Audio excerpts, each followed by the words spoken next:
নমস্কার, আমি রঞ্জন দাস। আমার ইউটিউব চ্যানেল র্যাপিড কেমিস্ট্রিতে সকলকে স্বাগত। তো আজকে আমরা করব অ্যালডিহাইড এবং কিটোনের দ্বিতীয় ক্লাস। অ্যালডিহাইড এবং কিটোনের দ্বিতীয় ক্লাস। গতদিন আমরা অ্যালডিহাইড ও কিটোন সম্পর্কে বেশ কিছু সাধারণ বিক্রিয়া বা বেশ কিছু প্রস্তুতি এগুলো আমরা মূলত জেনেছি। আজকে আমরা করব অ্যালডিহাইড ও কিটোনের ভৌত ধর্ম এবং রাসায়নিক ধর্ম।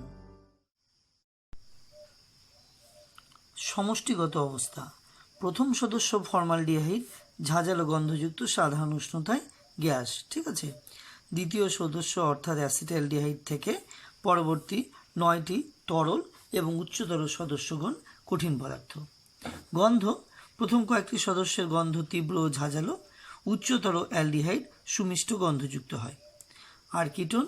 কিটোন অধিকাংশই উদ্বায়ী তরল। তোমরা জানো কিটোন অ্যাটলিস্ট 3 কার্বনযুক্ত হবে এবং প্রথম কিটোন হলো অ্যাসিটোন কিংবা প্রোপানন এবং উচ্চতর সদস্যরা কিন্তু কঠিন। তারপর এখানে আমরা দেখো কিটোনগুলো সাধারণত মিষ্ট গন্ধযুক্ত। এরপর আমরাও দেখব দ্রাব্যতা। দ্রাব্যতা কি বলেছে দেখো, নিম্নতর অ্যালডিহাইড এবং কিটোন জলে দ্রাব্য।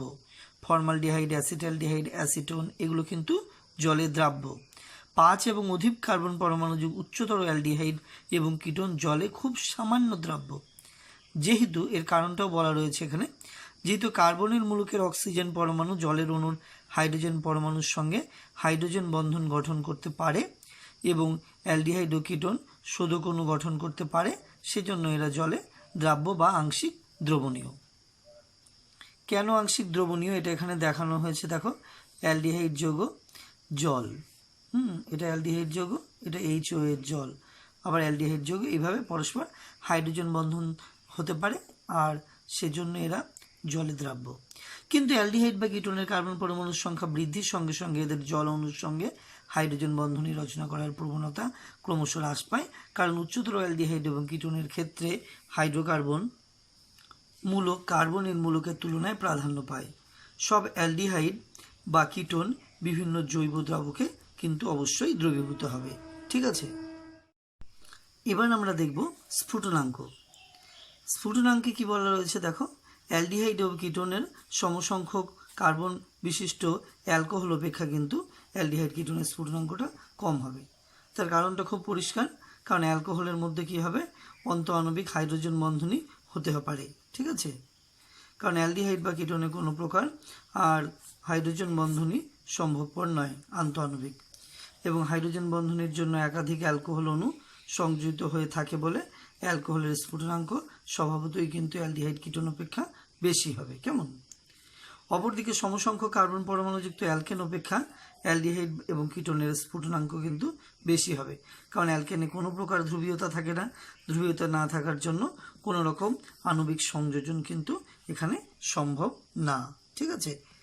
তো এই প্রসঙ্গে তোমাদের এই জায়গাগুলো একটুখানি দেখে নাও। অ্যালকেন এবং ইথার অণু, দেখো অ্যালকেনের মধ্যে কোনো প্রকার সংযোজন হবে না, কোনো পোলারিটি নেই। ইথার এর পোলারিটি রয়েছে, ইথার এর কিন্তু স্ফুটনাঙ্ক এর থেকে একটু বেশি হবে। তারপরে চলে আসো অ্যালডিহাইড কিটোন। অ্যালডিহাইড কিটোনের পোলারিটি রয়েছে এবং এদের এই প্রকার সংযোজন হতে পারে। তারপরে এখানে দেখো, এখানে অ্যালকোহল অণুর সংযোজন দেখানো রয়েছে। অ্যালকোহল অণুর সংযোজন হাইড্রোজেন বন্ধন দ্বারা দেখানো রয়েছে। তারপরে কার্বক্সিলিক অ্যাসিডের দেখানো হয়েছে, ডাইমার ফর্ম করেছে। তাহলে কিন্তু এদের যদি আমরা স্ফুটনাঙ্কের ক্রম করি, স্বাভাবিকভাবেই কিন্তু সবচেয়ে কম হবে অ্যালকেন, তারপরে ইথার, তারপরে অ্যালডিহাইড কিটোন, তারপরে হবে অ্যালকোহল, তারপরে কিন্তু হবে ডাইমার। সেটা কিন্তু এখানে দেখানো রয়েছে। দেখো এই চারটা দেখো তোমরা, দেখো এই চারটা। তাহলে অ্যালকেন, ইথার এদের দেখো স্ফুটনাঙ্কের ক্রমটা। তো এই স্ফুটনাঙ্কের ক্রমটা কিন্তু তোমাদের মনে রাখতে হবে, কেমন, ক্রমটা মূলত, ঠিক আছে। এরপর আমরা অ্যালডিহাইড বা কিটোনের টটোমার গঠনটা দেখে নিতে পারবো। এখানে দেখো অ্যাসিটালডিহাইডের এনল গঠন, এটা তোমরা জানো। অ্যাসিটালডিহাইডের এনল গঠন আর এটা অ্যাসিটালডিহাইডের অ্যালডো গঠন। এরা কিন্তু পারস্পরিক এই পরিবর্তনটা হতে পারে কিন্তু, ঠিক আছে। তবে সাধারণত এটার তুলনায় এটার স্থায়িত্ব কিন্তু অনেক বেশি এবং অ্যাসিটোনের রেনল গঠন এটা। তো কিভাবে হয় তোমরা নিশ্চয়ই জানো এই ব্যাপারটা। এখানে OH এর মধ্যে যে বন্ধন আছে সেই বন্ধনটা সাধারণত কি হয়, এটা যদি এখানে শিফট করে তখন এই পাই বন্ডটা এখানে শিফট করে, ঠিক আছে, তখন কিন্তু তোমরা পাবে এই অণুটা পাবে, এই অণুটা পাবে। অনুরূপে এখানকার দেখো এই বন্ডটা এখানে OH এর মধ্যে একটা বন্ধন আছে, এটা যদি এখানে শিফট করে তাহলে এখানকার পাই বন্ডটা এই কার্বনে চলে আসবে এবং তখন এই এইচটা এখানে যুক্ত হয়ে যাবে, তখন তোমরা কিন্তু এটা পাবে, ঠিক আছে। তো এইভাবে কিন্তু এদের মধ্যে কিন্তু টটোমার গঠন হতে পারে, কেমন, এবং একটা গতিশীল সাম্য কিন্তু তৈরি হয় এই অ্যালডিহাইডের এই দুটো ফর্ম এবং কিটোনের এই দুটো ফর্মের মধ্যে। তো এখানে বলা আছে অ্যালডিহাইড এবং কিটোনের এইরূপ এনল এবং কিটো গঠনকে পৃথক করা সম্ভব নয়। এবার আমরা অ্যালডিহাইড এবং কিটোনের রাসায়নিক ধর্মে চলে আসব। রাসায়নিক ধর্ম বেশিরভাগ কিন্তু নির্ভর করছে এর গঠনের ওপর। প্রথমত কার্বন অক্সিজেনের পোলারিটির ওপর। তোমরা জানো অক্সিজেন ইলেকট্রোনেগেটিভ, সেই জন্য অক্সিজেন প্রান্তটা নেগেটিভ এবং কার্বন প্রান্তটা কিন্তু সামান্য পজিটিভ হবে, ঠিক আছে, এই কার্বন প্রান্তটা সামান্য পজিটিভ হবে। আর এছাড়া এখানে দেখো এই কার্বনের সঙ্গে সংযুক্ত এইচ আছে, কিন্তু এখানে দুটোই কিন্তু সাধারণত অ্যালকিল গ্রুপ রয়েছে। তো এই পার্থক্যটা আমরা জানি। তো আমরা এবার হচ্ছে এই রাসায়নিক অংশে ঢুকবো, রাসায়নিক ধর্মে। তা রাসায়নিক ধর্মে প্রথমেই এই ব্যাপারটা আমি বলে নেব, নিউক্লিওফিলিক বিক্রিয়া। নিউক্লিওফিলিক বিক্রিয়া, নিউক্লিওফিলিক বিক্রিয়াতে কী হবে দেখো, নিউক্লিওফিলিক বিক্রিয়ার প্রথম ধাপটা দেখো, যে কোনো একটা নিউক্লিওফাইল, এখানে আমি বললাম অ্যালডিহাইড কিটোনের মধ্যে কার্বন হলো ইলেকট্রোফিলিক, ঠিক আছে, কেন, কারণ কার্বন অক্সিজেন যে বন্ধনটা রয়েছে এটা পোলার বন্ধন। পোলার বন্ধনের জন্য কিন্তু ইলেকট্রোনেগেটিভ পরমাণু অক্সিজেনের দিকে বন্ডটা সরে থাকার একটা প্রবণতা থাকে, তখন কিন্তু নিউক্লিওফাইল বা নেগেটিভ গ্রুপযুক্ত গ্রুপগুলো এখানে অ্যাটাক করবে, অ্যাটাক করে ধীর গতি সম্পন্ন এই ধাপটা তৈরি হবে, ঠিক আছে, প্রথম ধাপ। তো এই বিক্রিয়াটাকে আমরা কি বলছি, আমরা বলছি নিউক্লিওফিলিক বিক্রিয়া, কেমন, নিউক্লিওফিলিক বিক্রিয়া বলছি। তো নিউক্লিয় বিক্রিয়ার প্রথম ধাপ হলো এটা। এবার দ্বিতীয় ধাপে কি হবে বলো তো, দ্বিতীয় ধাপে একটা H+ এসে এটাকে দ্রুত গতি সম্পন্ন হবে, তাহলে এটা ধীর গতি সম্পন্ন বিক্রিয়া বা এটাকেই বলা হয় rate determining step, okay, or RDS, ঠিক আছে, এইটাকে বলা হয়, এই স্টেপটাকে বলা হয়, ঠিক আছে। আর দ্বিতীয় ধাপে আমরা কিন্তু প্রোডাক্ট পেলাম। এই বিক্রিয়ার সঙ্গে সঙ্গে কিন্তু এই কার্বনের কিন্তু সংকরায়নেরও পরিবর্তন হয়। এখানে একটা দ্বিবন্ধন থাকার জন্য এখানে কার্বনের সংকরায়ন ছিল sp2, কিন্তু বিক্রিয়া করে যখন প্রোডাক্ট তৈরি হয়ে গেল তখন কিন্তু কার্বনের সংকরায়ন হয়ে গেল sp3, কেমন। এবার আমরা অ্যালডিহাইড এবং কিটোনের আপেক্ষিক সক্রিয়তা আলোচনা করব। তো এখানে আমরা যে সমস্ত যৌগগুলো নিয়ে আলোচনা করব সেগুলো হলো formaldehyde, acetaldehyde, acetone, benzaldehyde, acetophenone, benzophenone, এবং এদের সক্রিয়তার ক্রমটা জানব। তো সেটা জানার আগে আমার এখানে একটা বক্তব্য বলা রয়েছে, বিশেষ করে এটা একটু দেখে নিই। কার্বনিল গ্রুপের সক্রিয়তা অ্যালকিল গ্রুপের প্রকৃতির উপর কিন্তু নির্ভর করে। অ্যালকিল গ্রুপের আকার বৃদ্ধির সঙ্গে সঙ্গে ক্রিয়াশীলতা হ্রাস পায়, এই কারণে ফর্মালডিহাইড অ্যাসিটালডিহাইডের থেকে এবং অ্যাসিটালডিহাইড অ্যাসিটোনের থেকে কিন্তু বেশি সক্রিয়, এই কথাটা কিন্তু আমাদের মনে রাখতে হবে। আরেকটা ব্যাপার আছে প্লাস আই প্রভাব। প্লাস আই প্রভাব, দ্রুত যৌগ গঠনে কিটোন অপেক্ষা অ্যালডিহাইড কিন্তু অধিক সক্রিয়, এই পয়েন্টটাও তোমরা মার্ক করবে। কেন, কারণ অ্যালকিল গ্রুপ ইলেকট্রনের প্লাস আই প্রবণতার জন্য মূলত এটা হবে, কারণ কিটোনে কার্বনিল কার্বনের সঙ্গে উভয় দিকে কিন্তু অ্যালকিল গ্রুপ রয়েছে, তারা কি করেছে প্লাস আই প্রভাবের জন্য কি করছে, ইলেকট্রন জোড়কে, বন্ধনের ইলেকট্রন জোড়কে কিন্তু কার্বনিল কার্বনের দিকে ঠেলছে। তার ফলে কি হবে, ওর কিন্তু যে ধনাত্মক আধান রয়েছে কার্বনিল কার্বনে তার কিন্তু আংশিক হ্রাস পাচ্ছে, ঠিক আছে, যে কারণে ওর প্রতি নিউক্লিওফিলিক বিকারকের আসক্তি কিছু পরিমাণে হ্রাস পায়। আবার অ্যালকিল গ্রুপ দুটির বড় আয়তনের জন্য কিন্তু বিকারকের স্থানভাবের বা স্টেরিক হিন্ড্রেন্সও কিন্তু কার্বনিল কার্বনের নিকটে আসতে বাধা দেয়। তাহলে অ্যালডিহাইড কিটোনের মধ্যে কিন্তু সক্রিয়তা আমরা জানলাম, সেটা কি, এটা অ্যালডিহাইডের ক্ষেত্রে কিন্তু সক্রিয়তা বেশি, কিটোনের ক্ষেত্রে কম।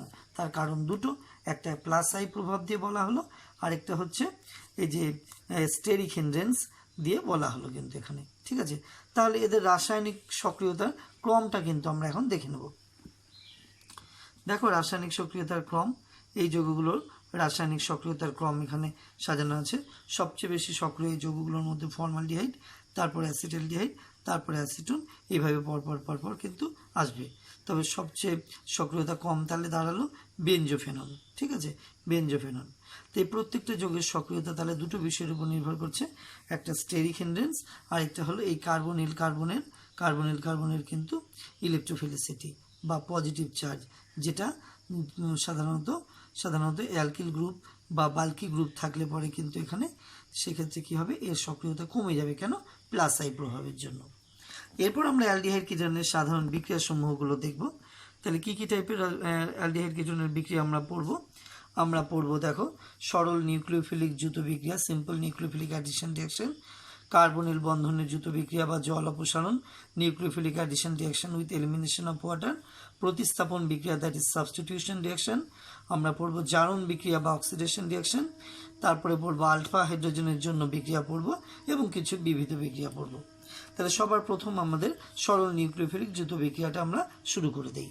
সরল নিউক্লিওফিলিক দ্রুত বিক্রিয়াতে দেখো যে বিকারকগুলো রয়েছে সেগুলো মূলত HCN, NaHCO3, NH3, অ্যালকোহল, জল, গ্রিগনার বিকারক, এগুলো হলো সরল নিউক্লিওফিলিক দ্রুত বিক্রিয়ার বিকারক, ঠিক আছে। এবার আমরা দেখব বিক্রিয়াটা কিভাবে হবে। প্রথমে হাইড্রোজেন সায়ানাইডের সঙ্গে বিক্রিয়া দেখব। হাইড্রোজেন সায়ানাইড যৌগ কিন্তু ক্ষারীয় মাধ্যমে ক্ষারের এই উপস্থিতিতে আয়নিত হয়ে দেখো সায়ানাইড আয়ন তৈরি করেছে। হ্যাঁ, সায়ানাইড আয়ন কিন্তু একটা নিউক্লিওফাইল হিসেবে কাজ করবে, সিএন নেগেটিভ একটা নিউক্লিওফাইল হিসেবে কাজ করবে। তো কীভাবে কাজ করবে আমরা বিক্রিয়াটা দেখব। দেখো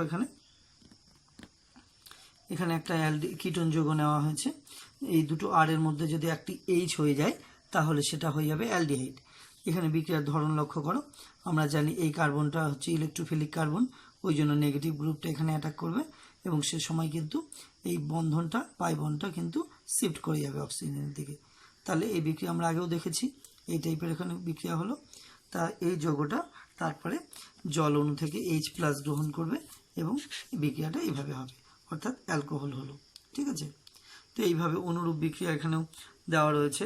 যদি অ্যাসিটালডিহাইড নেই আমরা এই যৌগটা পাবো, এই যৌগগুলোকে বলা হচ্ছে সায়ানোহাইড্রিন যৌগ। কেমন? সায়ানোহাইড্রিন যৌগ। অ্যাসিটোন নিলে আমরা পাবো অ্যাসিটোন সায়ানোহাইড্রিন, ঠিক আছে। অ্যাসিটালডিহাইড সায়ানোহাইড্রিন আর এটা অ্যাসিটোনের সায়ানোহাইড্রিন। এবং তোমরা জেনে থাকবে এই অ্যাসিটালডিহাইড সায়ানোহাইড্রিন যদি আর্দ্র বিশ্লেষণ করি তাহলে কিন্তু আমরা পেয়ে যাবো একটা কমন যৌগ ল্যাকটিক অ্যাসিড। দেখো এটা এখানে বলা আছে, দেখো এই যে বিক্রিয়াটা দেখো, অ্যাসিটালডিহাইড HCN দিয়ে বিক্রিয়া করলে আমরা সায়ানোহাইড্রিন যৌগ পেলাম। তাহলে এই প্রথম ধাপটা হলো নিউক্লিওফিলিক সংযোজন এবং পরের ধাপে আর্দ্র বিশ্লেষণ হয়ে CN গ্রুপটা আর্দ্র বিশ্লেষিত হয়ে যাবে COOH, ঠিক আছে, ল্যাকটিক অ্যাসিড। তাহলে প্রশ্ন যদি আসে অ্যাসিটালডিহাইড থেকে কিভাবে ল্যাকটিক অ্যাসিড করবে, তাহলে এই দুটো ধাপে তোমাদেরকে এটা দেখাতে হবে। কেমন? উৎপন্ন ল্যাকটিক অ্যাসিড কিন্তু আবার দেখো উত্তপ্ত করলে পরে সালফিউরিক অ্যাসিড দিয়ে যদি উত্তপ্ত করো ল্যাকটিক অ্যাসিড, আরেক নতুন যৌগ পাওয়া যাবে, সেটাকে আমরা বলছি অ্যাক্রাইলিক অ্যাসিড, ঠিক আছে, অ্যাক্রাইলিক অ্যাসিড, এটাকে আমরা বলছি অ্যাক্রাইলিক অ্যাসিড। তো অনুরূপ বিক্রিয়া আমরা অ্যাসিটোনের জন্য দেখে নিই। অ্যাসিটোনের ক্ষেত্রে প্রথমে HCN এর সঙ্গে বিক্রিয়া করে সায়ানোহাইড্রিন যৌগ তৈরি করলো। সায়ানোহাইড্রিন যৌগ আর্দ্র বিশ্লেষণ করলে CN গ্রুপ সহজেই কিন্তু আর্দ্র বিশ্লিষ্ট হয়ে যায়, COOH গ্রুপে পরিণত হয়, ঠিক আছে। কী করে পরিণত হয় দেখার তোমাদের দরকার নেই আপাতত। তো এটাকে আমরা যদি উত্তপ্ত করি অনুরূপে কিন্তু এই OH আর এই কার্বন থেকে একটা H বেরিয়ে যাবে জল আকারে, তাহলে কিন্তু আমরা এটা মিথাক্রাইলিক অ্যাসিড পাবো, যেটা অনুরূপ কিন্তু অ্যাক্রাইলিক অ্যাসিডের মতো, ঠিক আছে। এরপরে আমরা এখানে দেখো অ্যাসিটালডিহাইড থেকে আমরা অন্য একটা যৌগ অ্যালানিন তৈরি করব। অ্যালানিন তোমরা জানো আলফা অ্যামিনো অ্যাসিড। অ্যালানিন কী করে করেছে দেখো, প্রথমে এই সায়ানোহাইড্রিন যৌগ তৈরি করলো। এই সায়ানোহাইড্রিনকে যৌগের মধ্যে যদি আমরা অ্যামোনিয়া দিয়ে বিক্রিয়া করি তাহলে দেখা যাচ্ছে এই অংশে বিক্রিয়াটা হবে, ঠিক আছে, এই অংশে বিক্রিয়াটা হবে। তাহলে এখানে এই অ্যামিন গ্রুপ প্রবেশ করেছে। তারপরে যদি আদ্র বিশ্লেষণ করি তাহলে খুব সহজেই সিএন গ্রুপ আদ্র বিশ্লিষ্ট হয়ে COOH হয়ে যাবে। আমরা অ্যালানিন পাবো, যেটা একটি আলফা অ্যামিনো অ্যাসিড। ঠিক আছে, এটা একটি আলফা অ্যামিনো অ্যাসিড। আমরা অ্যাসিটালডিহাইড সায়ানোহাইড্রিন থেকে আরেকটা যৌগ পেতে পারি 1,2-প্রোপেনডাইল। কীরকমভাবে দেখো, এখানে প্রথমে ACN এর সঙ্গে বিক্রিয়ায় এই যৌগটা তো আমরা তৈরি করলামই। তারপরে যদি এটাকে লিথিয়াম অ্যালুমিনিয়াম হাইড্রাইড দিয়ে বিজারণ করি LiAlH4, কেমন, লিথিয়াম অ্যালুমিনিয়াম হাইড্রাইড, তাহলে এটা কী হবে, CN গ্রুপের মধ্যে তোমরা জানো কার্বন নাইট্রোজেন ট্রিপল বন্ড আছে। ঠিক আছে, কার্বন নাইট্রোজেন ট্রিপল বন্ড আছে। তো এখানে দেখো এটা কি হবে, এই ট্রিপল বন্ড বিজারিত হয়ে যাবে, CH2NH2 হবে।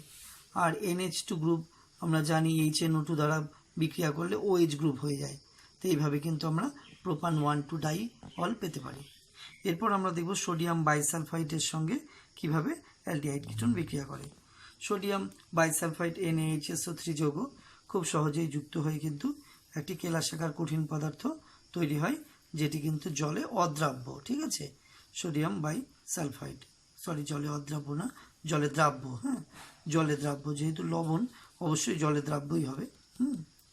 তো এইভাবে বিক্রিয়া করে। বিক্রিয়ার ধরনটা লক্ষ্য করো, সোডিয়াম বাইসালফাইড যৌগের এইচটা ও প্রান্ত ও এর সঙ্গে যুক্ত হবে, বাকি SO3Na সালফার প্রান্ত দ্বারা যুক্ত হবে, এটা কার্বনের সঙ্গে যুক্ত হবে। কেমন, তো এইভাবে কিন্তু আমরা এই বাইসালফাইড যুক্ত যৌগগুলো পাচ্ছি। ঠিক আছে, এবং প্রত্যেকটা অ্যালডিহাইড কিটোনের ক্ষেত্রে এটা কিন্তু পাওয়া যাবে।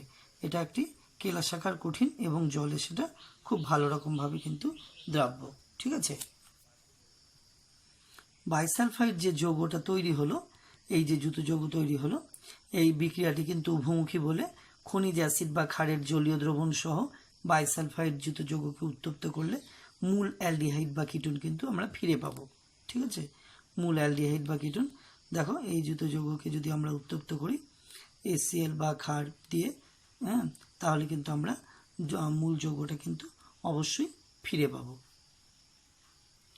এরপর আমরা অ্যাসিটালডিহাইডের সঙ্গে এই অ্যামোনিয়ার বিক্রিয়াটা দেখব। এখানে দেখো শীতল নির্জল ইথারে অ্যালডিহাইড এর দ্রবণে অ্যামোনিয়া গ্যাস চালনা করলে অ্যালডিহাইড অ্যামোনিয়া নামে একটি যুত যৌগ তৈরি হবে। অ্যালডিহাইড অ্যামোনিয়া নামে কিন্তু একটা যুত যৌগ তৈরি হবে, এই অ্যাসিটালডিহাইড অ্যামোনিয়া। লঘু অ্যাসিডের সঙ্গে পাতিত করলে অ্যালডিহাইড অ্যামোনিয়া থেকে কিন্তু আবার অ্যালডিহাইডটা বেরিয়ে যাবে কিন্তু। ঠিক আছে, এটা খেয়াল রাখতে হবে। তারপর আমরা এখানে এই বিষয়টা খেয়াল রাখবো, ফর্মালডিহাইডের ক্ষেত্রে কিন্তু এরূপ বিক্রিয়া হবে না। অ্যাসিটোন এবং অন্যান্য কিটোন অ্যামোনিয়ার সঙ্গে এই ধরনের সরল যুত যৌগ গঠন করে না। ঠিক আছে, এরপর আমরা এখানে দেখব অ্যাসিটালডিহাইডের সঙ্গে অ্যামোনিয়া বিক্রিয়া করে দেখো এই টাইপের একটি যুত যৌগ তৈরি করবে, যেখান থেকে জলীয় অংশ বেরিয়ে গিয়ে আমরা পাবো ইমিন যৌগ। ঠিক আছে, একে বলা হবে সিপস ক্ষারক। ঠিক আছে, সিপস ক্ষারক, এটা খেয়াল রাখতে হবে। এবার আমরা অ্যামোনিয়ার সঙ্গে ফর্মালডিহাইডের বিক্রিয়ায় উৎপন্ন একটা খুব গুরুত্বপূর্ণ যৌগের কথা জানবো। যৌগটার নাম দেখো হেক্সামিথিলিন টেট্রামিন বা কমন নাম ইউরোট্রপিন। ঠিক আছে, 6 অণু ফর্মালডিহাইড এবং 4 অণু অ্যামোনিয়া বিক্রিয়া হয়ে কিন্তু এই যৌগটা তৈরি হচ্ছে।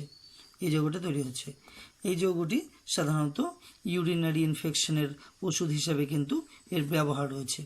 এবার আমরা দেখে নেব এই যৌগটা আমরা কি করে গঠনটা আমরা কি করে মনে রাখবো। ঠিক আছে, তো তোমরা প্রথমেই দেখো একটা নাইট্রোজেন দাও, তারপরে তোমরা 120 ডিগ্রি কোণ করে 3টি CH2 গ্রুপ দাও। ঠিক আছে, CH2 নাইট্রোজেন, তারপরে আবার দাও তোমরা একটা নাইট্রোজেন, আবার দাও নাইট্রোজেন। ঠিক আছে, NCH2n NCH2n NCH2n, তারপর এই পজিশনগুলোতে তোমরা একটা করে CH2 গ্রুপ বসিয়ে দাও। এখানে একটা CH2, কেমন, এখানে একটা CH2, এখানে একটা CH2। ঠিক আছে, এবার এগুলো যোগ করে দাও।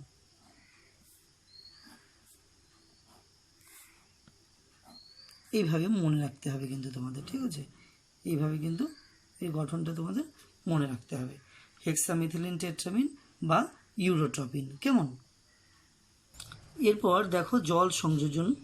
কার্বনিল যৌগ সাধারণত স্থায়ী হাইড্রেট গঠন করে না, জলীয় দ্রবণেই এই হাইড্রেট দেখা যায়। জলীয় দ্রবণে হাইড্রেট অনার্দ্র যৌগের সঙ্গে সাম্য অবস্থায় থাকে। এই দেখো অ্যাসিটালডিহাইডের সঙ্গে জল যুক্ত হয়ে একটি হাইড্রেট যৌগ দেখিয়েছে। তবে এখানে একটা বিষয় তোমাদের খুব গুরুত্বপূর্ণ মনে রাখতে হবে, যে ক্লোরাল যৌগ যে যৌগটা রয়েছে সেই যৌগটা কিন্তু একটা স্থায়ী হাইড্রেট, ক্লোরাল হাইড্রেট তৈরি করে। ঠিক আছে, ক্লোরাল যৌগ জলের সঙ্গে যুক্ত হয়ে একটা স্থায়ী হাইড্রেট, ক্লোরাল হাইড্রেট তৈরি করে। এর কিন্তু স্থায়িত্বের মূল কারণ কিন্তু হাইড্রোজেন বন্ধন। ঠিক আছে, এটা হাইড্রোজেন বন্ধনের জন্য কিন্তু স্থায়িত্ব অর্জন করবে। হাইড্রোজেন বন্ধনটা এখানে দেখানো রয়েছে, এই যে এখানে হাইড্রোজেন বন্ধনটা দেখানো রয়েছে। ঠিক আছে, কী করে দেখাবে? এই কার্বনে তো 3টা সিএল রয়েছে, উপরে সিএল আর নিচের সিএল। এই কার্বনে যে 2টো করে OH আছে, এই OH-এর এইচগুলোর সঙ্গে দেখো হাইড্রোজেন বন্ধন দ্বারা যুক্ত হয়েছে। এই হাইড্রোজেন বন্ধনের জন্য কিন্তু ক্লোরাল হাইড্রেট খুবই কিন্তু স্থায়ী একটি যৌগ, যদিও অ্যালডিহাইড কিটোনের হাইড্রেটগুলো ততটা কিন্তু স্থায়ী নয়। এরপর আমরা চলে আসলাম গ্রিগনার বিকারকের সঙ্গে বিক্রিয়া। এই বিক্রিয়াগুলো তোমাদেরকে পড়ানো হয়েছে। আমরা হ্যালো অ্যালকেন এবং হ্যালো অ্যাডিন অধ্যায়ে গ্রিগনার বিকারক অংশে কিন্তু এগুলো ডিটেলসে পড়েছি। তো আরেকবার আমরা দেখে নিই অ্যালডিহাইড কিটোন এখানে রয়েছে। দেখো কিটোন যৌগ বা অ্যালডিহাইড যৌগের সঙ্গে তোমরা জানো কার্বনটা ইলেকট্রোফিলিক হয়, সেখানে RMgx এর সঙ্গে বিক্রিয়া করলে আর বা অ্যালকিল প্রান্তটা কার্বনে যুক্ত হবে, MgX-টা ও প্রান্তের সঙ্গে যুক্ত হবে, মনে আছে নিশ্চয়ই তোমাদের এটা। এবং আদ্র বিশ্লেষণ করলে MgX অংশটা বেরিয়ে গিয়ে অ্যালকোহল হবে। ঠিক আছে, তো উদাহরণস্বরূপ এখানে অ্যাসিটালডিহাইডের সঙ্গে বিক্রিয়ায় এটা তৈরি হবে। প্রথমে আদ্র বিশ্লেষণ করলে অ্যাসিটালডিহাইড থেকে তোমরা জানো 2 ডিগ্রি অ্যালকোহল। ঠিক আছে, ফর্মালডিহাইড নিলে পরে 1 ডিগ্রি অ্যালকোহল, এবং আমরা অ্যাসিটোন নিলে পরে 3 ডিগ্রি অ্যালকোহল। মনে আছে নিশ্চয়ই তোমাদের, এই বিক্রিয়াগুলো আমরা করেছি।